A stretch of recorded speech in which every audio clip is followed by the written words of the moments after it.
بسم اللہ الرحمن الرحیم۔ ہماری آنکھوں کے سامنے عجائبات ہیں لیکن ہم دیکھتے نہیں۔ ایک معمولی سی بے عقل بے شعور گائے کتنا بڑا کرشمہ ہے۔ فطرت کا عجوبہ، گھاس سے دودھ بنانے والا حیرت انگیز کارنامہ، ہم کیوں نہیں دیکھتے؟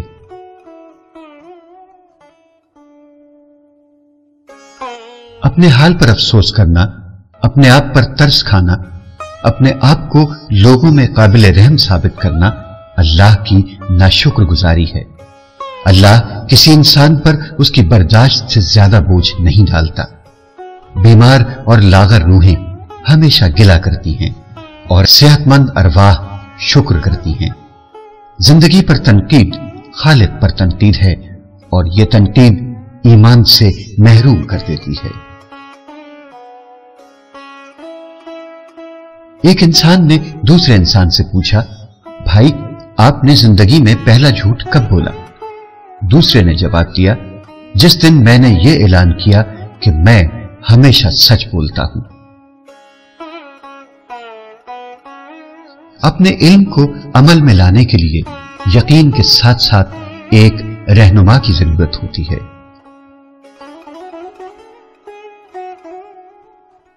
اگر نوح کی التجا، دعا یا خواہش کے باوجود ان کا بیٹا طوفان سے نہیں بچایا گیا تو اس میں نوح کی نبوت پر کوئی شک نہیں ہو سکتا۔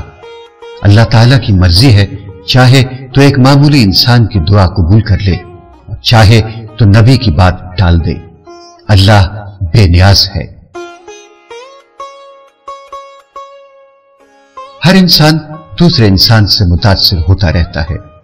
ایک انسان دوسرے کے پاس سے خاموشی سے گزر جائے تو بھی اپنی تاثیر چھوڑ جاتا ہے۔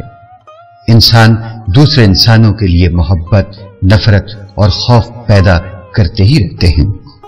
ایسے بھی ہوتا ہے کہ انسان صرف نظر ملا کر دوسرے انسانوں کے مسائل حل کر دے، اسے باشعور کر دے، اسے عارف بنا دے۔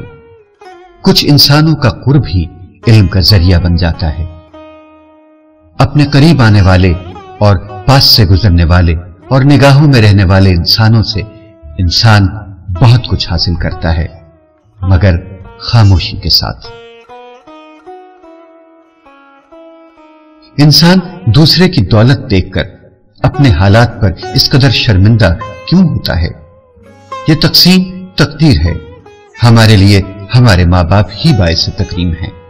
ہماری پہچان ہمارا اپنا چہرہ ہے۔ ہماری عاقبت ہمارے اپنے دین میں ہے۔ اسی طرح ہماری خوشیاں ہمارے اپنے حالات اور اپنے ماحول میں ہیں۔ مور کو مور کا مقدر ملا، کوے کو کوے کا۔ ہم یہ نہیں پہچان سکتے کہ فلاں کے ساتھ ایسا کیوں اور ہمارے ساتھ ویسا کیوں ہوا۔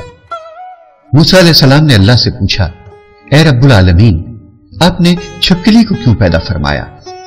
اللہ نے فرمایا، عجب بات ہے، ابھی ابھی چھپکلی پوچھ رہی تھی کہ اے رب، تو نے موسیٰ کو آخر کیوں پیدا کیا ہے؟ بات وہی ہے کہ انسان اپنے نصیب پر راضی رہے تو اطمینان حاصل کرے گا۔ نصیب میں تقابلی جائزہ ناجائز ہے۔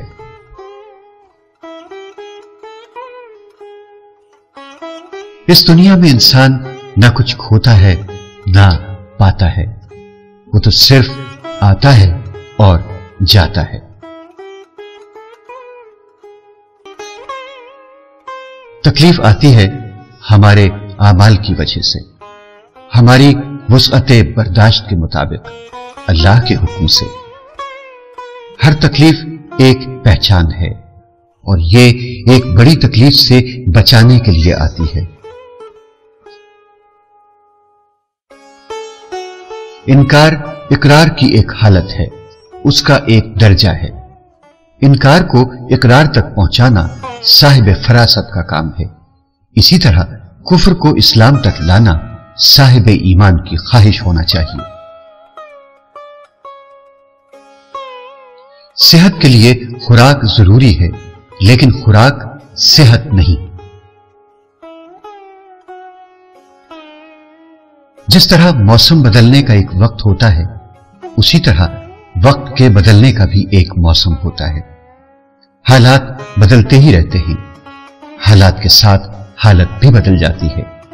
رات آ جائے تو نیند بھی کہیں سے آ ہی جاتی ہے۔ وہ انسان کامیاب ہوتا ہے جس نے ابتلا کی تاریکیوں میں امید کا چراغ روشن رکھا۔ امید اس خوشی کا نام ہے جس کے انتظار میں غم کے ایام کٹ جاتے ہیں۔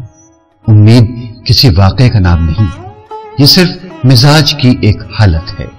فطرت کے مہربان ہونے پر یقین کا نام امید ہے۔